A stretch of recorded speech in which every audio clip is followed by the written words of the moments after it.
اور انہوں نے پہلی جو بات کی، انہوں نے کہا کہ جی انہوں نے نہ پچھلی حکومت سے نہ اس حکومت سے کوئی فائدہ نہیں لیا اپنی سوسائٹیز کے حوالے سے. خیر یہ ایک بڑا کنٹروورشل سا بیان ہے اس پر،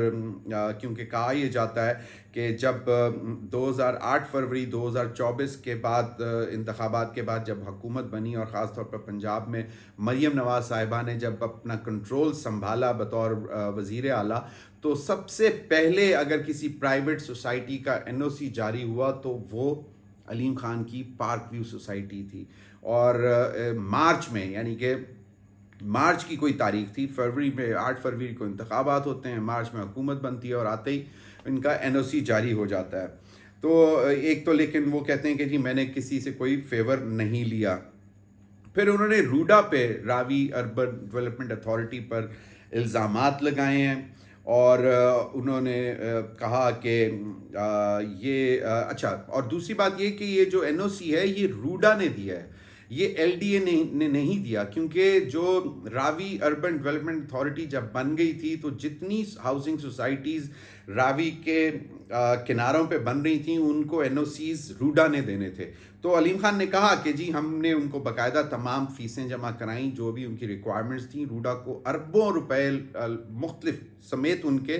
مختلف سوسائٹیز اربوں روپے جمع کروا چکی ہیں، لیکن انہوں نے روڈا پر الزام یہ لگایا کہ روڈا نے ٹکے کا کام نہیں کیا. جو کہ اس نے کرنا کیا تھا کہ دونوں سائیڈوں پہ راوی کی بہت چوڑی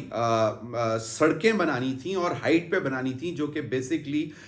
فلڈ سے بچانے کے لیے بھی کام کرتا اور اس کی بیوٹیفیکیشن بھی ہونی تھی. پھر وہاں پہ ایک راوی کے آگے ایک بیراج بھی بننی تھی اور بہت سی ڈیولپمنٹ ہونی تھی. ایک پورا ایک نیا سٹی بننا تھا اور ایک سائڈ پہ اس کے جنگلات بھی لگنے تھے. لیکن علیم خان نے کہا کہ جی روڈا نے ٹکے کا کام نہیں کیا اور اربوں روپے فیسوں کی مد میں روڈا کو وہ ان کی سوسائٹی اور دیگر سوسائٹیز دے چکے ہیں. اور انہوں نے کہا کہ ان کی جو سوسائٹی ہے اس کا 1 انچ بھی نہ تو کوئی سرکاری لینڈ ہے، نہ ہی کسی ادارے سے انہوں نے لی ہے، نہ ہی کسی سرکاری زمین پر انہوں نے کوئی قبضہ کیا ہے. اور انہوں نے کہا 1 انچ بھی ایسا نہیں ہے. اور یہ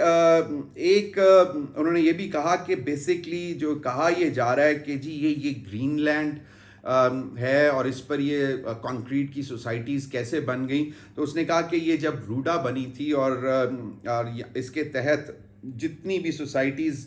کو این او سی دیے جا رہے تھے وہ گرین لینڈ نہیں، وہ براؤن لینڈ ہے. براؤن لینڈ کا مطلب کہ وہاں پر کنسٹرکشن ہو سکتی ہے. تو انہوں نے کہا کہ دونوں اطراف پر جو ہے جو براؤن لینڈ ڈکلیئر کیا گیا وہاں پہ سوسائٹیز بنی ہیں. اور اس حوالے سے انہوں نے کہا کہ جی انہوں نے کسی سے فائدہ نہیں لیا اور نہ ہی انہوں نے کوئی قبضہ کیا ہے. اور انہوں نے واضح طور پر یہ کہا کہ جو بھی اتنے فکر مند ہو رہے ہیں میری سوسائٹی کے حوالے سے، ان کے لیے انہوں نے پیغام دیا کہ یہ سوسائٹی ان کا گھر ہے. انہوں نے کہا کہ ان کے والدین اس سوسائٹی کے اندر دفن ہوئے ہیں، ان کی قبریں ہیں اس سوسائٹی کے اندر. اور دوسرا انہوں نے کہا کہ یہ سوسائٹی ان کا گھر ہی نہیں، یہ بلکہ اس کے ممبران جو ہیں ان کے بہن بھائی ہیں. تو انہوں نے کہا کہ نہ یہ سوسائٹی ڈوبی ہے نہ علیم خان ڈوبا ہے. اور انہوں نے کہا یہ ممبران کا میں بھائی ابھی زندہ ہوں اور ان کو بہتر طریقے سے سب کو جو ہے ریہیبلیٹیٹ، ان کے گھروں کو صحیح کیا جائے گا اور جو نقصان ہوا ہے اس کو پورا کریں گے. اور انہوں نے یہ بھی دعویٰ کیا کہ پہلے سے زیادہ خوبصورت اس سوسائٹی کو انہوں نے بنانے کا اعلان کیا ہے. تو میں نے کہا آپ کو میں بتاتا چلوں کہ علیم خان نے کہا ہے کہ نہ وہ ڈوبے ہیں نہ ان کی سوسائٹی ڈوبی ہے. ناظرین آخر میں کوئکلی سپرنٹینڈنٹ اڈیالہ جیل نے پی ٹی آئی بانی پی ٹی آئی کی میڈیکل رپورٹ جو ہے وہ آج انسداد دہشت گردی عدالت راولپنڈی میں پیش کی. یہ بیسکلی سماعت تھی علیمہ خان صاحب کی درخواست پر کہ ان کے بھائی کی جو میڈیکل سچویشن ہے اس کو ڈسکس کرنے کے لیے یہ سماعت ہوئی. تو سپرنٹینڈنٹ جیل نے باقاعدہ پچھلے 2 سال کی انہوں نے جو ہے میڈیکل ہسٹری جو ہے وہ بانی P T I Imran Khan صاحب کی انہوں نے اس میں سامنے پیش کی